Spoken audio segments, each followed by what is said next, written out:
Hello തോന്നുന്നു കുറച്ചും കൂടെ നോക്കി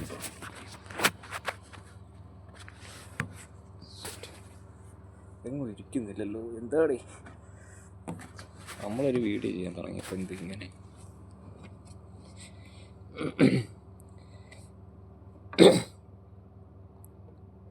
ഹലോ ഗൈസ്, രേണി ചേച്ചിട്ടൊരു വീഡിയോ ഉണ്ട്, നോക്കാം.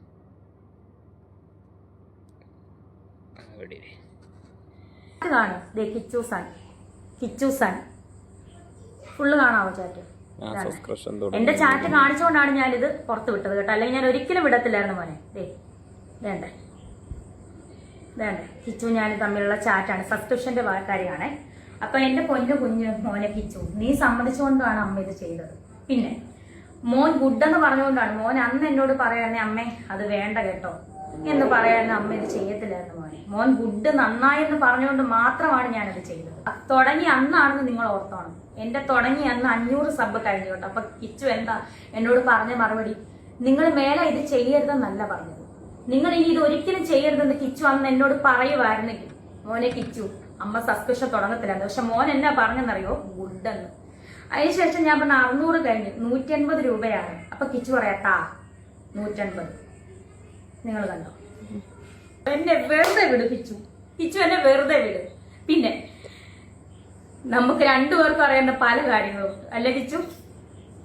ഫ്യൂച്ചർ വരെ ബാധിക്കുന്ന കാര്യങ്ങളുണ്ട്. സോ അതെന്നെ കൊണ്ട് പറയിപ്പിക്കരുത് കിച്ചു. എന്റെ കുഞ്ഞ് നിന്നെ ചേട്ടനായിട്ട് കണ്ടുപോയി, ഇനി എന്നെ കൊണ്ടൊന്നും പറയിപ്പിക്കരുത് കിച്ചു. ഞാൻ ക്യാൻസർ വന്നിനി ഞാൻ മരിച്ചാ പോലും എനിക്ക് നീ ഒന്നും ചെയ്യണ്ട. എന്റെ ഋതപ്പൻ, എന്റെ കുഞ്ഞ്, ഞാൻ പ്രസവിച്ച എന്റെ ഒരേ ഒരു കുഞ്ഞ്, നിന്നെ ഞാൻ ആ ഋതപ്പനേക്കാൾ കൂടുതൽ ഞാൻ സ്നേഹിച്ചു.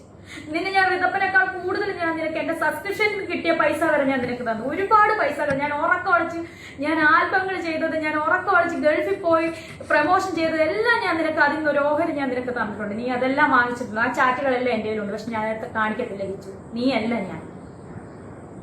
നിന്റെ അമ്മ സ്വന്തം പെറ്റതള്ള നിന്നെ ഇട്ടിട്ട് പോയതൊട്ടുള്ള 1.5 വയസ്സുള്ള ഒട്ട കഥകൾ വരെ എന്നോട് നീ പറഞ്ഞു വെച്ചു. കൊല്ലത്തെ വീട്ടിൽ വെച്ച് നീ അനുഭവിച്ച, ചെറുപ്പത്തിൽ അനുഭവിച്ച കാര്യങ്ങൾ വരെ നീ എന്നോട് പറഞ്ഞിട്ടുണ്ട്. രാഹുൽ ദാസിനെ പറ്റി എന്നെ പറ്റി പറയുന്നല്ലോ സബ്സ്ക്രിപ്ഷൻ. ഞാൻ സബ്സ്ക്രിപ്ഷൻ അല്ലേ തുടങ്ങിയുള്ളൂ നിയമപരമായിട്ട്.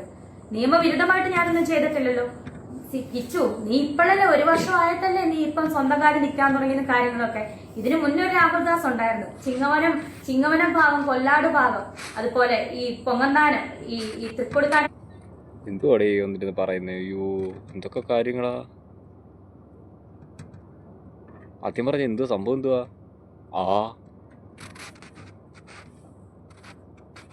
Police station, Vakathanam police station ഒന്ന് തിരക്കി നോക്ക് രാഹുൽദാസിനെ പറ്റി. അറിയാനുള്ളവരോടാണ് ഞാൻ പറയുന്നത്. എന്നെ കുറ്റപ്പെടുത്തുന്നവരെ എന്തായാലും രേണുസുതി അങ്ങനെ ഒരു നിയമവിരുദ്ധമായിട്ടൊന്നും ഞാൻ ചെയ്തിട്ടില്ല. ഇതിനകത്തൊന്ന് എഴുന്നേറ്റ് വന്നേ പറ്റത്തുള്ളൂ എന്റെ ഋതപ്പിന് വേണ്ടിയിട്ട്. നിനക്ക് ആ കുഞ്ഞിനോട് തൊള്ളി സ്നേഹം ഉണ്ടായിരുന്നെങ്കിൽ നീ ഇത്രയും വരുമാനം നിനക്ക് കിട്ടുന്നുണ്ടല്ലോ, നീ 1 രൂപയ്ക്ക് ഒരു മുട്ടായി നീ അവന് മേടിച്ചു കൊടുത്തോ? നിന്റെ അനിയനല്ലേ, എനിക്കൊന്നും വേണ്ട കിച്ചു നിന്റെ. ഞാൻ നിനക്ക് തന്നിട്ടേ ഉള്ളു പൈസ, അതിന് കണക്ക് പറഞ്ഞല്ല. 10 ഘട്ടങ്ങളിൽ പോലും ആരുമില്ലായിരുന്നു. ഈ അമ്മയും നീ കുറ്റം പറഞ്ഞ നിന്റെ അളിയനും ചേച്ചിയൊക്കെ ഉള്ളായിരുന്നു. ഓരോ കുറ്റത്തിന് പോലീസ് സ്റ്റേഷൻ വരെ കയറി ഇറങ്ങി ഞാനായിരുന്നു. എനിക്ക് ഒരു സ്നേഹവും എനിക്ക് തരണ്ട, എന്നെ വന്ന് കാണണ്ട, ആരുടെ വിഷമം തീർക്കാൻ എന്നെ വന്ന് കാണും. ഇന്ന് വരെ കണ്ടുമില്ല, വിളിച്ചുമില്ല, മിണ്ടിയില്ലല്ലോ. വേണ്ട, ഇനി ഇത് വേണ്ട. എന്നെ വെറുതെ വിട്ടേക്ക്, ഈ ഉള്ളവളെ വെറുതെ വിട്ടേക്ക്. ഞാൻ ചത്താലും എന്റെ ശവം പോലും നിങ്ങൾ ആരും വന്ന് കണ്ട് എന്നെ ഒരു റീത്ത് പോലും ആരും സമർപ്പിക്കണ്ട. എന്നെ വെറുതെ വിട്ടേക്ക്, എന്റെ കൊച്ചിന് വേണ്ടിട്ട് എന്നെ വെറുതെ വിട്ടേക്ക്. ഹലോ, നമസ്കാരം, welcome back to my YouTube channel. സത്യം എന്തോരം ദ്രോഹമാണ് ദ്രോഹിക്കുന്നത് ഇതിനെ. അയ്യോ എന്തൊക്കെയോ കളത്തരങ്ങളുണ്ട് 2 കയ്യിൽ. ഇഷ്ടം പോലെ നല്ല 1-ാം തരം കളത്തരങ്ങളുണ്ട് 2 പേരുടെയും കയ്യിലുമുണ്ട്. എല്ലാവരും ഇവരെ കുറ്റം പറയുന്നത്, ഇവരെ കുറ്റം പറഞ്ഞ് ഇവരെ ഇതാക്കി നിർത്തുക. പക്ഷേ ഇവർ പറയുന്നത് വെച്ച് അവർ പറയുന്നത് വെച്ച് 2 പേരുടെയും കയ്യിൽ ശരിക്കും കള്ളത്തരങ്ങളുണ്ട്. അത്രയും തെളിവുകളും കാര്യങ്ങളും ഒക്കെ വെച്ചിട്ട് എന്തൊക്കെയോ സ്പെല്ലിംഗ് മിസ്റ്റേക്ക് വരുന്നുണ്ട് അതിനകത്ത്. അവർ പറഞ്ഞത് വെച്ച് നോക്കുകയാണെങ്കിൽ എന്തൊക്കെയോ സ്പെല്ലിംഗ് മിസ്റ്റേക്ക് തോന്നുന്നു, ആർക്കറിയാം. എന്തായാലും കൊള്ളാം. എന്തോ ഒരു ബഹളങ്ങളായത്. അതിനെക്കാളും വലിയ കോമഡി എന്ന് പറഞ്ഞു കഴിഞ്ഞാൽ ഇതിനകത്ത് തമ്പലൈൻ, ഓരോരുത്തരുടെ തമ്പലൈൻ കാണണം. അത് കണ്ടുകൊണ്ടാണ് ഞാൻ സത്യം പറഞ്ഞു കഴിഞ്ഞാൽ ഞങ്ങൾക്ക് എന്തുവാ നോക്കിയത് തന്നെ. എന്തുവാന്ന് അറിയാൻ വേണ്ടിയിട്ട്. ഇനിയിപ്പോൾ തിരുവനന്തപുരത്ത് മറ്റേ സിനിമാ നടൻ്റെ വീട്ടിൽ നടക്കുന്ന അമ്മുമ്മയെ നോക്കിയില്ലെന്ന് പറഞ്ഞിട്ടുള്ള അതിൻ്റെ വീഡിയോസ് ഇങ്ങനെ ചെയ്തിട്ടുണ്ട് നമ്മൾ ആൾക്കാർ. നമുക്ക് റിയാക്ഷൻ ചെയ്യാൻ അറിയത്തില്ല, നമ്മൾ പഠിച്ചു വരുന്നതേ ഉള്ളൂ, തുടങ്ങുന്നതേ ഉള്ളൂ. ചെറിയ പതുക്കെ നോക്കാം, സെറ്റാക്കാം. എന്തായാലും ഇൻസ്റ്റയിൽ നിന്ന് കുറച്ച് കോമഡി വീഡിയോസൊക്കെ എടുത്ത് വെച്ചിട്ടുണ്ട്, കണ്ടു നോക്കാം എങ്ങനെ ഉണ്ടെന്ന്. പിന്നെന്താ, പ്രത്യേകിച്ചൊന്നുമില്ല. ഇങ്ങനെ സത്യം പറഞ്ഞു കഴിഞ്ഞാൽ അവർക്ക് വയ്യായോ, എന്താ ഇന്നലെ വരെ കണ്ട ആളല്ല, ഇന്നലത്തെ മെനഞ്ഞത്തെ 2 ദിവസത്തെ മുമ്പുള്ള വീഡിയോ കണ്ട ആളെ അല്ല ഈ പുതിയ വീഡിയോക്കകത്ത് വന്നത്. അത്രയ്ക്ക് പവർഫുള്ളായിട്ടാണ് വന്നത്. എൻ്റെ അപ്പോൾ കടന്നുകൊണ്ട് പാട്ടൊക്കെ പാടി വയ്യാതെ ഓർമ്മ കുറവുണ്ടെന്നൊക്കെ പറഞ്ഞുകൊണ്ടിരുന്ന ആളല്ല. ഇന്ന് രാവിലെ അണ്ടർ ട്രാക്കർ മറ്റേ WWE അണ്ടർ ട്രാക്കർ ചാടി എണ്ണിക്കുന്നതിൻ്റെ കൂട്ടം അങ്ങോട്ട് എണ്ണിയിട്ട് നിന്നെ ഉണ്ടല്ലോ. അതിനേക്കാളും കോമഡി അവരുടെ കമൻറ്റ് ബോക്സ് നോക്കണം ആ വീഡിയോയുടെ. എന്തോരം കമൻറ്റ് ബോക്സ് അവർ ചീത്ത വിളിച്ചുകൊണ്ടോ എഴുതിയേക്കുന്നത്, എന്തോരം കമൻറ്റുകളാണ് എഴുതിയേക്കുന്നത്. സത്യം പറഞ്ഞാൽ കൊടുത്താൽ കൊല്ലത്തും കിട്ടുമെന്ന് പറഞ്ഞാൽ ആ കൊല്ലത്തന്നെ കിട്ടും.